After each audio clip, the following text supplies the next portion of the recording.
Railway group D exam 2022 के लिए गणित की महत्वपूर्ण प्रश्नों की प्रथम सीरीज में आप सभी का अभिनंदन है मित्रों। जी हाँ, सबसे अहम और सेलेक्टेड ग्रुप डी एग्जाम को दृष्टि करते हुए सीरीज तैयार की गई है। तो प्रश्न है आपका, सबसे बड़ी तथा सबसे छोटी दो अंकों की अभाज्य संख्याओं के अंतर की गणना कीजिए। देखिए, वीडियो को बीच में पॉज कीजिए और स्वयं से आप सॉल्व करेंगे, ठीक है। तो सबसे पहले तो ज्ञात होना चाहिए कि दो अंकों की सबसे बड़ी संख्या आपकी 97 जो कि अभाज्य है और सबसे छोटी संख्या अभाज्य जो कि 11 है। इन दोनों का अंतर, तो अंतर घटा देंगे तो यहां से आपका आंसर आएगा 86, ठीक है। तो इस तरह यहां से राइट आंसर आपका हो जाएगा 86, ऑप्शन डी करेक्ट हो जाएगा मित्रों। नेक्स्ट प्रश्न आपका 12.0543 में अंक 3 का स्थानीय मान कितना होगा। एक एक प्रश्न इंपोर्टेंट है, आपके विभिन्न एग्जाम्स में कई बार आया हुआ है और भिन्न भिन्न पुस्तकों से ये प्रश्न लिए हुए हैं।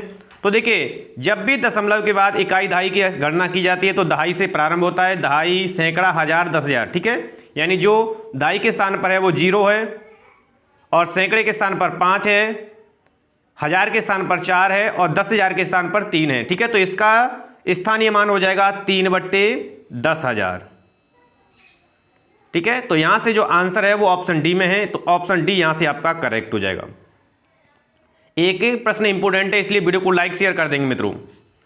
नेक्स्ट प्रश्न आपका है, किसी संख्या को 2 से गुणा करके उसमें 16 जोड़ा जाता है। कोई संख्या है, उसमें 2 से गुणा करके 16 जोड़ा जाता है। प्राप्त योगफल को 2 से विभाजित किया जाता है और फिर प्राप्त भागफल में मूल संख्या घटाई जाती है, तो शेषफल क्या होगा।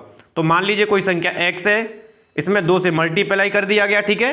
कितने से मल्टीप्लाई कर दिया गया, 2 से। अब इसमें 16 जोड़ दिया गया, ठीक है भाई, जिस तरह प्रश्न में कहा गया है, और 2 से डिवाइड दे दिया गया, 2 से डिवाइड दे दिया और माइनस कर दिया जाता है, यानी मूल संख्या घटाई जाती है, -x हो जाएगा, ठीक है। तो इसको सॉल्व करेंगे, 2x इधर आ जाएगा तो आपका बचेगा, कट जाएगा ये 16/2 बचेगा। यहाँ से 2 से ये 8 बार कटेगा, तो यहाँ से इस तरह जो आपका आंसर है वो 8 आएगा, ठीक है। यानी ऑप्शन ए करेक्ट हो जाएगा मित्रों। एक एक प्रश्न इंपॉर्टेंट है, इसलिए कंप्लीटली तरीके से प्रश्न को रीड करेंगे, बेहतर तरीके से सॉल्व करेंगे, ठीक है। कभी भी गलत नहीं होगा किसी भी सब्जेक्ट का प्रश्न आपके लिए। नेक्स्ट प्रश्न आपके लिए, प्रथम 100 प्राकृतिक संख्याओं का योग होगा। प्रथम 100 प्राकृतिक संख्याओं का योग आपसे पूछा गया है और यह प्रश्न इंपॉर्टेंट है, कई बार एग्जाम में बनाया, आप देख पा रहे हैं, कंप्लीटली रिपीट होता है यह प्रश्न, ठीक है। तो नेचुरल संख्याओं के योग के लिए आपको याद रखना है, ट्रिक क्या थी मैंने बताई थी, फॉर्मूला याद रख लें, n n+1/2, या फिर याद रखें कि जो संख्या पूछी गई है वह है यानी कि 100 और उससे 1 अधिक, ठीक है, उससे 1 अधिक यानी कि 101/2, ठीक है। ये मैंने ट्रिक आपको बताई थी। 2 से ये 100 कितनी बार कटेगा, 50 बार कट जाएगा। 50 का इसमें मल्टीप्लाई करेंगे तो आपका आंसर आएगा 50/50, ठीक है। तो यहां से जो राइट आंसर है वो आपका डी हो जाएगा करेक्ट, ठीक है। अगला प्रश्न आपके लिए, किसी संख्या का 4/3वां भाग उसके 2/3वां भाग से 8 अधिक है, तो वह संख्या क्या है। तो देखिए, इस तरह के प्रश्नों को हमेशा आपको समझ के साथ करना होता है, एक भी जल्दबाजी में जरा सी चूक आपको गलत आंसर की ओर ले जाती है, ठीक है। तो विशेषकर ध्यान रखेंगे सॉल्व करते समय, ठीक है।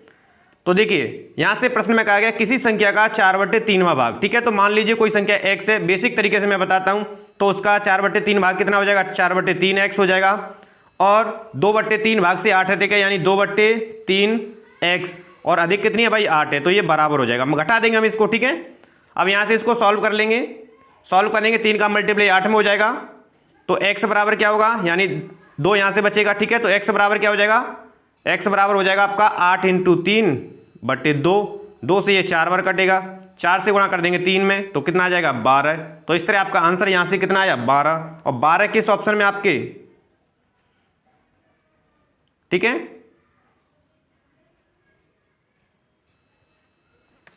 तो यहां से राइट आंसर आपका क्या हो जाएगा, डी, इनमें से कोई नहीं, ठीक है। अगला प्रश्न आपके लिए, जब 4⁻13 को 3 से विभाजित किया जाए तो शेष कितना बचेगा। शेषफल प्रमेय से प्रश्न है आपका। तो यहां से इसकी थ्योरम आपको याद आनी चाहिए कि थ्योरम क्या होती है। थ्योरम होती है कि 4⁻13 है और को 3 से विभाजित किया जाता है, तो इसको हम क्या है, रिमाइंडर थ्योरम के रेंज के रूप में चेंज कर लेंगे। तो यानी 3 + 1/3 और इसकी पावर 13 हो जाएगी। अब पावर इसकी कितनी चाहे, कितनी भी क्यों ना हो, नियम यही कहता है 1/3, ठीक है। तो यहाँ से इसकी वैल्यू क्या बचेगी, 1 बचेगी आपकी। तो यहाँ से जो राइट आंसर होगा वो आपका ए हो जाएगा, ठीक है। अगला प्रश्न आपके लिए, निम्न में से 15 वर्ग किलोमीटर के बराबर है।